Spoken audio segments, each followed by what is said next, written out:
Hipoacusia por ruido. Entendemos por traumatismo sonoro o acústico toda hipoacusia provocada por ruido. Históricamente, Frostbrook en 1830 publicó un primer trabajo sobre la sordera de los calderos. En 1906, Haberman pudo examinar la autopsia del oído de un anciano caldero. Desde entonces, la enfermedad ha ganado en interés y actualmente el ruido constituye un problema muy importante en el ámbito industrial, y la sordera, que sigue el traumatismo acústico, ha tomado gran entidad como enfermedad profesional.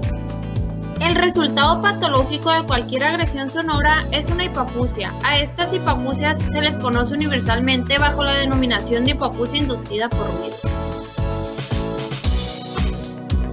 Los primeros estudios experimentales demostraron profundas anomalías en el órgano de Corti y verdaderas destrucciones y luxaciones masivas de ciertas porciones de este. Dado que el sonido de una u otra forma hace vibrar el elemento receptor, era lógico pensar que una violenta estimulación conduciría a vibraciones tan exageradas que supondrían una destrucción. Los estudios se han centrado en llegar a precisar el mecanismo de acción de la onda sonora sobre el órgano de Corti y tratar de justificar por qué siempre el traumatismo provoca la hipoacusia en las frecuencias 4000 y 6000 Hz. Aproximadamente a una hora de la exposición al ruido aparece un edema de la estría vascular que puede permanecer varios días. Dugnech observó modificaciones degenerativas con desaparición de las células ciliares externas del canal coclear en la región comprendida entre 9 y 13 milímetros a partir de la base. Conocemos también la hipótesis de Beccesi, que pensaba que entre la onda sonora se produce un remolino o turbulencia en determinado lugar de la cóclea. La onda sonora traumatizante se va a caracterizar por varios parámetros, en los cuales tenemos la intensidad, duración, espectro, percepción accidental y periodicidad.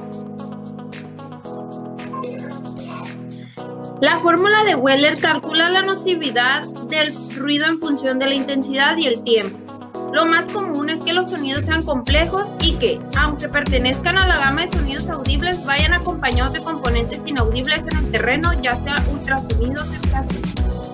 Las causas más frecuentes son traumatismos en determinadas actividades, como aficionados a los tiradores, los cazadores, que aunque sea al aire libre no suelen llevar cascos de protección. La explosión de bacteria también puede ser una causa relativamente frecuente. Se ha comprobado que para que un oído resulte traumatizado es importante la susceptibilidad individual. El patrimonio hereditario dota a cada individuo de una fragilidad coclear, una patología anterior de oído y también influye negativamente las características del puesto de trabajo. Como anatomopatología tenemos que las alteraciones van apareciendo progresivamente dependiendo de la naturaleza de los ruidos y la duración de la exposición. Con el daño aparece una fragmentación y reagrupación de los cilios y con esto la rotura de la membrana basal. Después se dañan las células ganglionares y finalmente toda la estructura celular del órgano de Corti.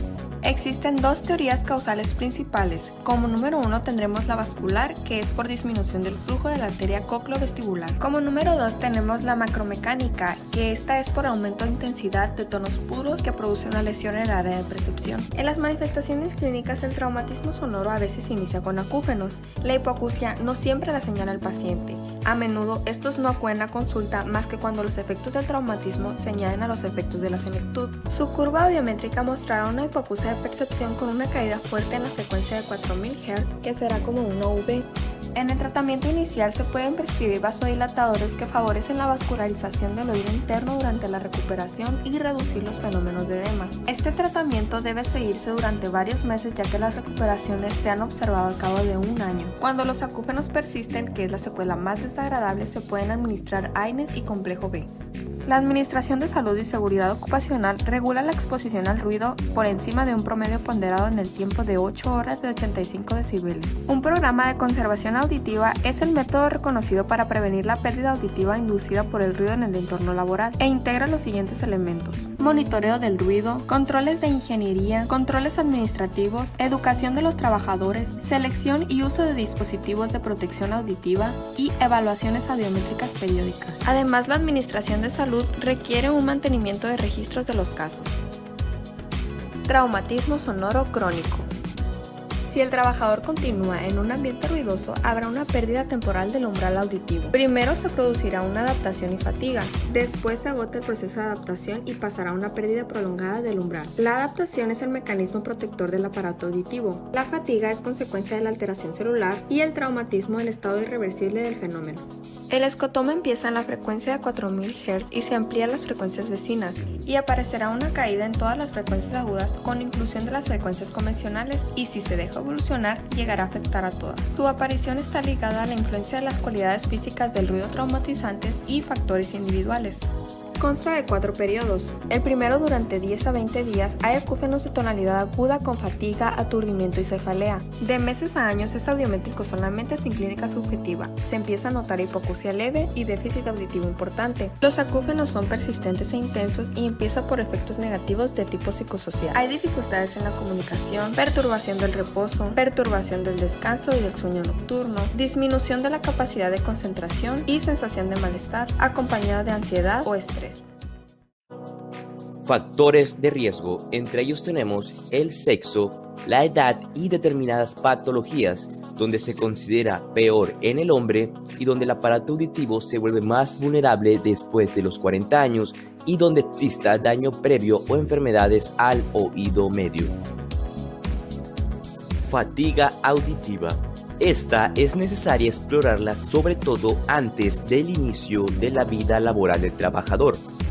Por eso disponemos de pruebas complementarias a las audiometrías convencionales, mediante el test de Pacer y el test de Wilson.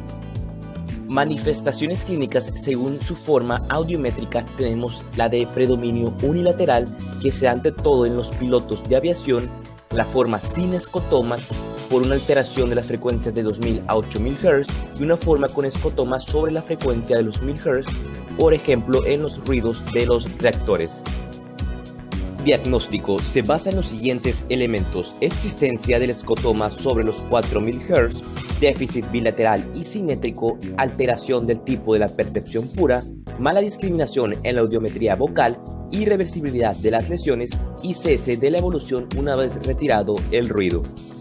Prevención. Se reconoce como peligrosas a todas aquellas posiciones superiores a los 75 decibeles y se considera traumático todo ruido superior de entre los 80 a los 85 decibeles durante la jornada laboral que no debe sobrepasar las 8 horas. Lo más importante en las hipoacusias inducidas por ruido, además de los medios de protección personal e industrial, es la información al trabajador, ya que esta es la piedra angular de todo programa eficaz y es la que se debe llevar a cabo finalmente en el programa de prevención al ruido. El empresario realizará la prevención de los riesgos laborales mediante la integración de la actividad preventiva en la empresa y la adopción de cuantas medidas sean necesarias para la protección y seguridad de la salud de los trabajadores mediante la prevención de riesgos laborales, evaluación de riesgos, información, consulta y participación y formación de los trabajadores.